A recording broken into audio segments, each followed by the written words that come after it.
Shalom, selamat pagi. Kita jumpa lagi dalam doa pagi Jemaat Sudiang, Selasa 3 Mei 2022. Sebelum kita memulai aktivitas kita pada hari ini, kita akan sama-sama mendengarkan firman Tuhan. Namun sebelumnya, mari kita berdoa. Kita berdoa. Kami memuji Engkau, Bapa di sorga. Engkau setia dalam kehidupan kami, sehingga kami boleh menikmati hari baru karunia-Mu. Kami akan melakukan aktivitas kami sepanjang hari ini. Tuhan, kami mohon penyertaan-Mu untuk memampukan kami melakukan firman-Mu. Bersabdalah, di dalam Kristus kami berdoa. Amin. Pembacaan kita pada hari ini terambil dari Kisah Para Rasul pasal 26 ayat ke-24 sampai 32. Saya akan membacakan satu ayat, yaitu ayat ke-29. Kata Paulus, "Aku mau berdoa kepada Allah supaya segera atau lama-kelamaan bukan hanya engkau saja, tetapi semua orang lain yang hadir di sini dan yang mendengarkan perkataanku menjadi sama seperti aku, kecuali belenggu-belenggu ini." Amin, firman Tuhan. Injil harga mati menjadi tema pembacaan kita pada hari ini. Saudara-saudara yang kekasih dalam Tuhan, dalam keseharian kita, sering kita mendengar ungkapan NKRI, harga mati.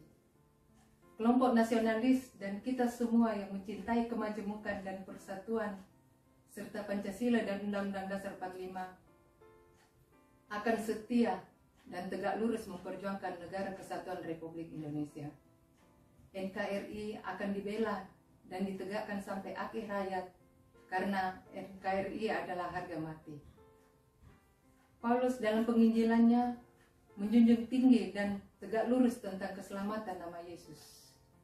Setelah Paulus mempertanggungjawabkan iman dan ajaran di hadapan Raja Agripa dan hakim yang dipimpin Festus, terdapat dalam ayat ke-25 pembacaan kita, semua pihak sepakat bahwa Paulus tidak bersalah dan bisa dibebaskan.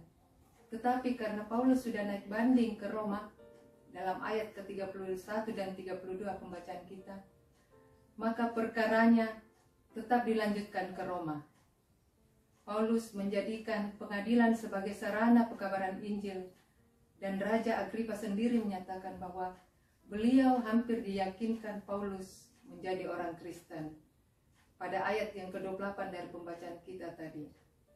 Kitab Kisah Para Rasul memberitakan bahwa bagi Paulus, Yesus harga mati. Situasi kita tidak sesulit dan seberat situasi Paulus. Kita lebih leluasa dan bebas dalam memberitakan Injil Yesus Kristus. Suasana nyaman, aman, sering membuat kita terlena, terkecoh, serta terbawa arus kenikmatan sesaat yang kemudian menjerumuskan kita lebih dalam menikmati pemuasan nafsu-nafsu sesaat. Kita tidak perlu mencari-cari kesulitan dan penderitaan, tetapi kita mesti waspada atas kenyamanan dan kompromi-kompromi murahan dengan situasi kenyamanan yang sesungguhnya mengaburkan nilai-nilai iman Kristen. Ada hal yang mungkin bisa dikompromikan, tetapi hal keselamatan dalam Kristus harus jelas dan tegas, atau harga mati. Amin, firman Tuhan.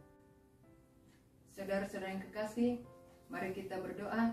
Kita akan mendoakan saudara-saudara kita yang bersuka cita oleh karena pertambahan usia dan yang merayakan hari pernikahannya. Kita akan mendoakan saudara-saudara kita yang dalam kelemahan tubuh dan yang dalam berduka cita. Kita berdoa. Tuhan Allah Bapa kami dalam surga, kami mengucap syukur oleh karena kasih penyertaan-Mu, sehingga Engkau perkenankan kami untuk mendengarkan sebagian kecil daripada firman kebenaran-Mu.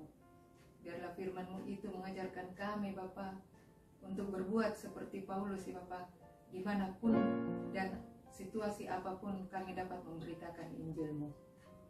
Ya Tuhan, pada saat ini kami dalam doa akan saudara-saudara kami yang pada hari ini bersuka cita oleh karena pertambahan usia. Engkau memberkati mereka ya Bapa, dalam pendidikannya, dalam pekerjaannya, dan dalam kegiatannya sepanjang hari yang Engkau karuniakan bagi mereka. Juga bagi saudara-saudara kami yang pada hari ini merayakan hari pernikahannya, Engkau berkati ya Bapa.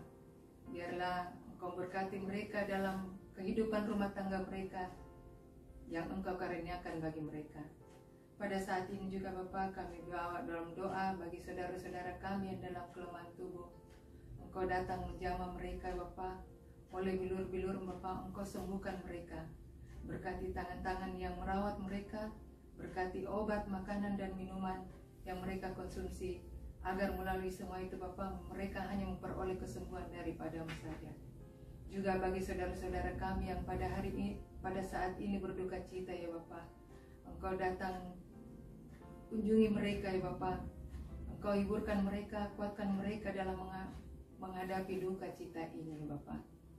Ya Bapa, orang tua kami di jemaat Sudiang, para lansia Engkau berkati dalam masa tuanya Bapa, Engkau karuniakan kekuatan, kesehatan. Biarlah di dalam menjalani masa tua mereka, mereka dapat menjalani penuh rasa kasih dan kebahagiaan. Pembangunan gereja kami Bapa pada saat ini yang sementara berlangsung, Engkau berkati Bapa. Biarlah Engkau berkati tangan-tangan yang bekerja, segala usaha-usaha jemaat-Mu di jemaat Sudiang Engkau berkati, sehingga pembangunan ini dapat berjalan dengan baik dan pada saat yang Kau tentukan Bapa dapat selesai dengan baik, dan di sana kami senantiasa mengucap syukur, memuji, muliakan nama-Mu. Pemerintah kami Bapa, mulai dari pusat hingga pelosok, Engkau berkati, karuniakan hikmat kebijaksanaan bagi mereka, sehingga di dalam menjalani tugas mereka, mereka dapat menjalani dengan penuh sukacita dan takut akan Engkau. Inilah doa kami Bapa, dengarkan dan sahutilah. Ampuni segala dosa dan salah kami. Dalam nama anak-Mu Yesus Kristus kami berdoa. Amin. Demikianlah doa pagi kita pada hari ini. Selamat beraktivitas. Tuhan Yesus memberkati. Amin.